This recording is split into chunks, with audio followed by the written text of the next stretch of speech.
Morning everybody. Now I would like to show you about the tag reading. សួស្តីអ្នកទាំងអស់គ្នាបាទសិស្សានុសិស្សទាំងអស់ជាទីមេត្រីបាទថ្ងៃនេះខ្ញុំមានវីដេអូចែករំលែកអំពីអត្ថបទដកស្រង់ចេញពីសៀវភៅសំណេរភាសាអង់គ្លេសយើងទៅសិក្សាទាំងអស់គ្នាហើយជាដំបូងយើងសិក្សាពី vocabulary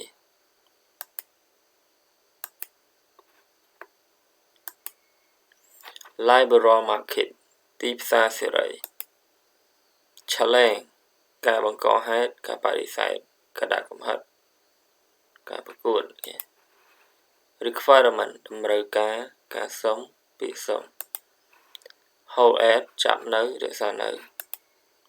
Specific មានន័យថាជាក់លាក់ Computer literate ចំណេះដឹងអំពីកុំព្យូទ័រ Design ក្រៅពី Fail ខកខានបរាជ័យមិនសម្រេច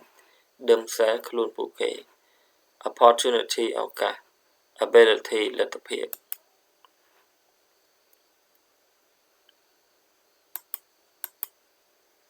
Work challenging in Asia ចឹងមានន័យថាការប្រកួតប្រជែងការងារក្នុងតំបន់អាស៊ី Liberal market in Asia ទីផ្សារសេរីនៅអាស៊ី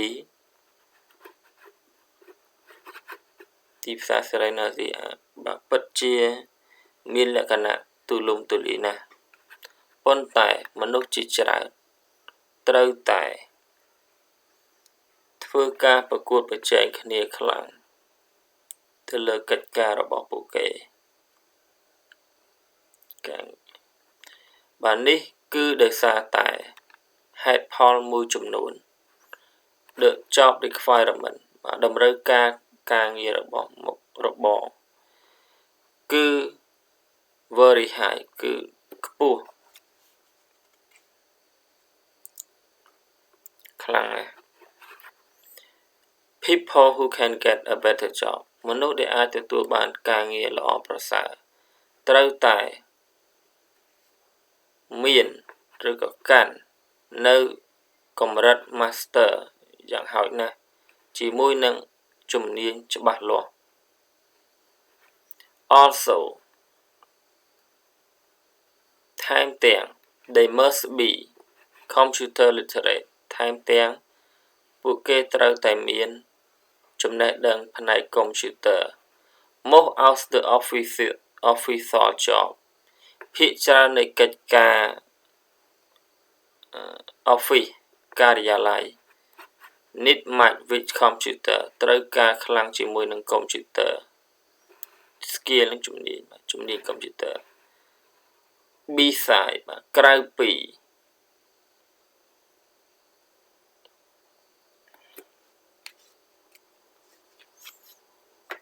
Besides lower educate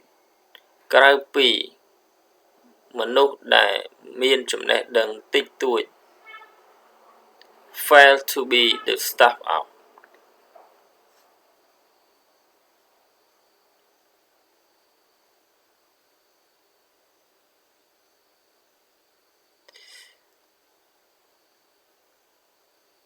ក្រៅពីនោះអ្នកដែលមានកម្រិតអប់រំទាបធ្លាក់ខ្លួនคล้ายទៅជាបុគ្គលិករបស់អ្នកដែលមានការអប់រំខ្ពស់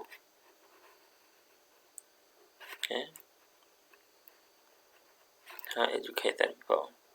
people in Asia are spread out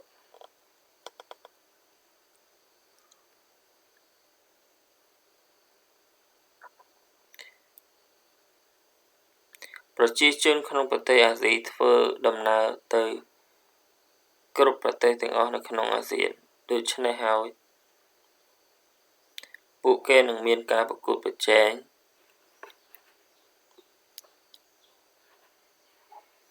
ក្នុងការដណ្ដើមយកមុខតំណែង fighting for a proper position សម្រាប់ខ្លួនពួកគេផ្ទាល់ finally ជាចុងក្រោយ the job opportunity ឱកាសការងារគឺត្រូវបានផ្ដល់ឲ្យប៉ុន្តែមនុស្ស do not have enough មនុស្សមិនមានលទ្ធភាពគ្រប់គ្រាន់ដើម្បីធ្វើការងារនោះទៅវិញ Okay, thank you. See you again with the next video. Good luck. សូមអរគុណមកជួបគ្នានៅវីដេអូក្រោយបាទ